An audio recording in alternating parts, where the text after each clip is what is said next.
Rollovers are commonly used in web design to help viewers navigate a site. Rollovers are often used to indicate the presence of a link. They can also be used to signal which page a viewer is on, or to trigger the display of additional information. Text-based rollovers that just change color or appearance slightly when a viewer mouses over them are generally programmed using CSS in Dreamweaver or in some other site-building program. But there's another type of rollovers composed of graphics, and that's when Photoshop comes into the picture. In Photoshop, you can create multiple graphics files that can be then programmed later in Dreamweaver or elsewhere to swap out one for the other. For example, here's a web browser displaying a simple navigation bar of graphic rollover buttons.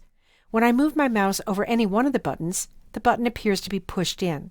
It may look like the same button, but in fact, what's really happening is that there are two versions of each of these buttons, each a separate GIF file. There's one plain version, and then there's another with an inner shadow layer effect that I added in Photoshop that makes the button look pushed in. And when I move my mouse over a button like this, the plain GIF is swapped out for the corresponding GIF with the inner shadow. Now, I made all of the graphics for this navigation bar in Photoshop, but it's important to understand that Photoshop CS5 can't generate the source code that's necessary to make these rollovers work in a web browser like you see here. When you want to make graphic rollovers work, you have to take the graphics that you make in Photoshop into another program like Dreamweaver to create the rollover behavior. Dreamweaver behaviors and coding are outside the scope of this course, but I will show you in this chapter how to create the graphics for this kind of rollover. You'll also hear in this chapter about a special Photoshop script that lynda.com is making available to all of you for free that will help you to save out multiple rollover graphics all at once. So stay tuned for the rest of the movies in this chapter,